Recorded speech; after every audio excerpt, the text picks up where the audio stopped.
Bonjour à tous, aujourd'hui nous allons continuer donc la série de vidéos sur le Taj Mahal avec une question classique du sous-test de raisonnement et d'argumentation. Alors allons-y. 3 entreprises dans des secteurs très différents se sont introduites dans le capital de groupes français de haute technologie l'année dernière. Vous avez ici toute une série d'informations très diverses qu'on a résumées au tableau et que vous pouvez lire à côté de cette vidéo. Elles sont de nationalités différentes. L'entreprise d'électricité réalise le deuxième profit. L'entreprise qui s'est introduite dans un groupe aérospatial réalise le premier ou le troisième profit pour sa prise de participation. Et vous avez comme ça toute une série d'informations qu'on a résumées. Les Britanniques font le profit le plus élevé.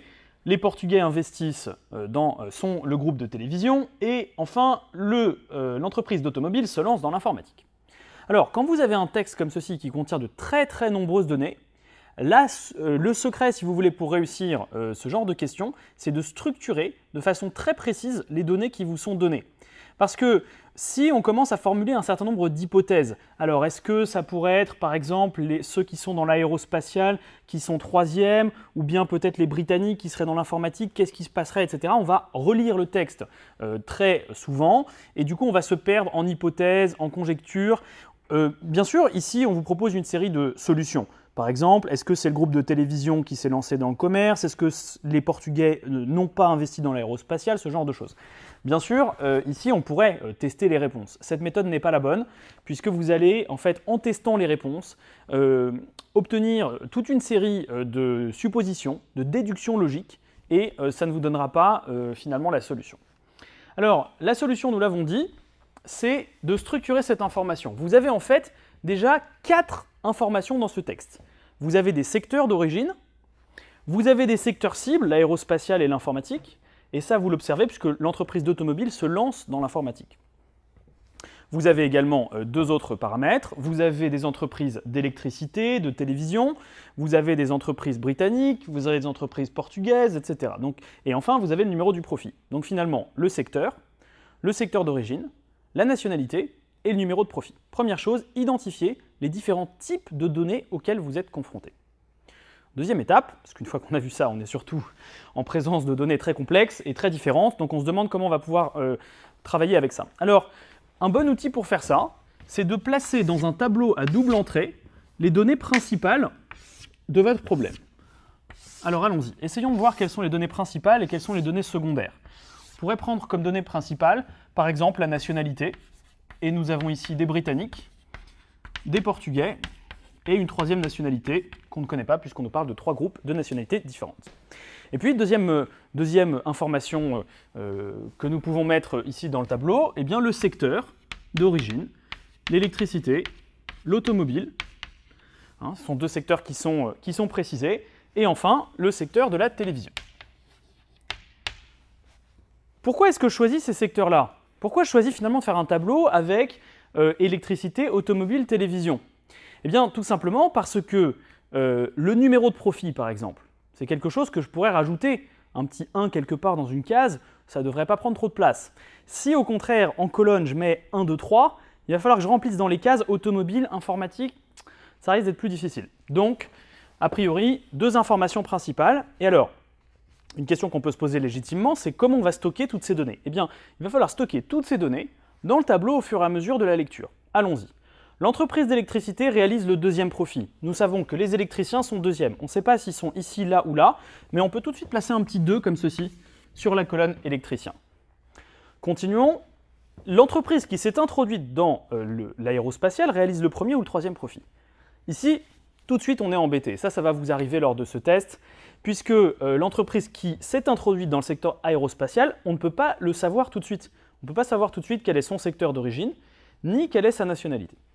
Alors, ce qu'on peut faire, c'est simplement placer ici l'entreprise qui s'est introduite dans un groupe d'aérospatial, c'est le premier ou le troisième. La première ou la troisième. On va le mettre à côté pour l'instant, et en fait, la technique, c'est finalement cette information, je ne peux pas tout de suite la placer, je la placerai un petit peu plus tard, c'est pas grave, et on continue à lire tout simplement les données dans l'ordre, donc c'est plutôt sympa. Les Britanniques, ils font le profit le plus élevé, donc les Britanniques, on ne sait pas s'ils sont là, là ou là, mais ils sont premiers. Je continue, les Portugais sont un groupe de télévision, donc on va pouvoir mettre un tic ici, on va mettre un tic, petite flèche comme ça, là, si c'est correct, et puis si c'est faux, on mettra une croix, tout simplement. Et enfin, l'entreprise d'automobile se lance dans l'informatique. Ça, c'est la première étape de votre raisonnement. Donc c'est, premièrement, je mets un tableau avec les informations principales, comme ceci. Première information, deuxième information, troisième information, information A, B, C, ici. Et puis ensuite, les informations secondaires, je vais pouvoir les placer sur les colonnes ou sur les lignes. Ça, c'est une étape d'analyse des données. Donc, analyse ici. Deuxième étape, bien sûr, qu'on va faire, c'est une étape de synthèse. C'est-à-dire, une fois que j'ai écrit tout ça, mais qu'est-ce que je peux dire? Eh bien, je peux dire plein de choses. Ne vous dites pas, tiens, les Britanniques, je ne sais pas ce qu'ils font. C'est un peu comme une grille de Sudoku, si vous voulez, il y a des cases vides, mais ce n'est pas parce qu'elles sont vides qu'on ne peut pas les remplir, tout simplement. Donc ici, allons-y, les Portugais font de la télévision, j'en déduis immédiatement qu'ils ne font pas de l'automobile ni de l'électricité. Ceux qui font la télévision, ce n'est pas les Britanniques, ni la nationalité qu'on ne connaît pas. Première étape. Alors vous allez me dire, on n'a pas rempli toutes les cases, mais c'est pas grave parce que maintenant on va pouvoir utiliser ce qui est sur les lignes ou sur les colonnes. Et ici, quelque chose d'intéressant, cette ligne-là, c'est censé être les premiers. Et cette colonne, c'est censé être les deuxièmes.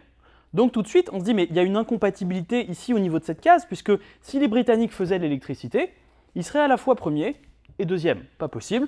Donc les Britanniques ne font pas d'électricité. Ils font donc de l'automobile. Et là, on remplace. Là, il y a deux croix, donc je peux mettre un tic ici.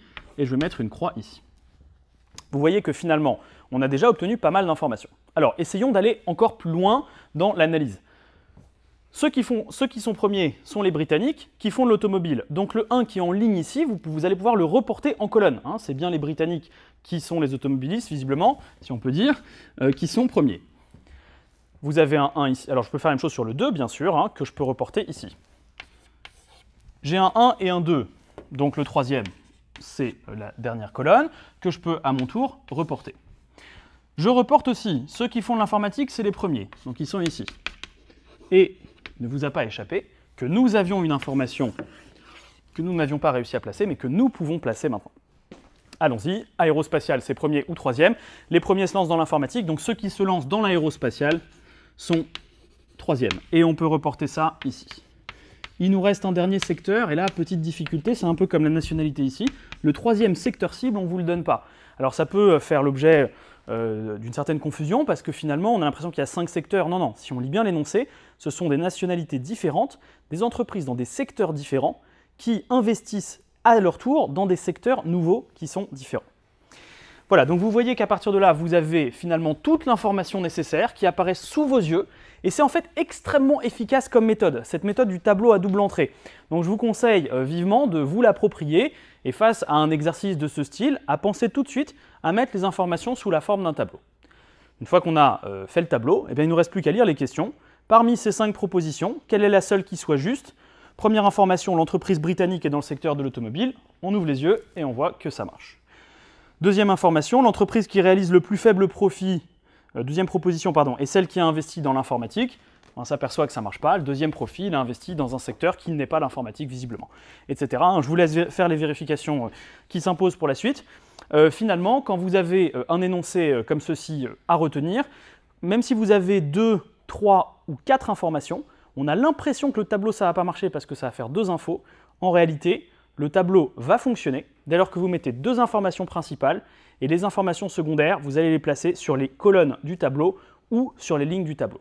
N'oubliez pas qu'une fois que vous avez fait l'étape d'analyse, c'est-à-dire vous avez rempli votre tableau, vous devez faire l'étape de synthèse, c'est-à-dire faire des déductions logiques, un peu comme quand vous remplissez une grille de Sudoku, vous ne faites pas juste voilà la grille, quoi, hein, vous regardez, vous faites bon, bah là il y a un 3, du coup ici il faut que je mette un 5, etc. Donc n'oubliez pas cette étape-là, et ensuite vous pouvez répondre aux questions. Vous voyez, les candidats souvent, qu'est-ce qu'ils font face à ce genre de questions? Ils regardent tout de suite les réponses, ils commencent à faire plein de déductions logiques. Mais le problème, c'est qu'on a peu d'informations au début. C'est un peu comme si je vous demandais sur une grille de Sudoku, au fait, est-ce que dans la case en haut à droite, il y a un 7? Et vous essayez de tester cette solution. Alors s'il y avait un 7, qu'est-ce qui se passerait? Alors là, il y aurait peut-être un 5.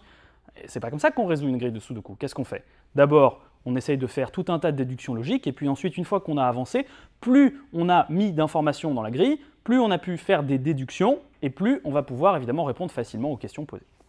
Voilà, donc c'est une technique très classique. C'est pas aussi difficile que ce qu'on croit, puisque finalement il suffit simplement de s'approprier cette méthode. Donc je vous la conseille fortement face à des questions du même style. Voilà, vous le verrez dans le test TageMage, il y a de très nombreuses questions de raisonnement dans lesquelles vous avez des informations croisées. Ça peut être des temps, des nationalités, des positions, des couleurs, des marques, etc. En fait, tout ça, c'est le même exo, donc pas de panique, on fait notre tableau et tout fonctionne bien si on est méthodique. Voilà, merci à tous et à très bientôt pour une prochaine vidéo sur le TageMage. À bientôt.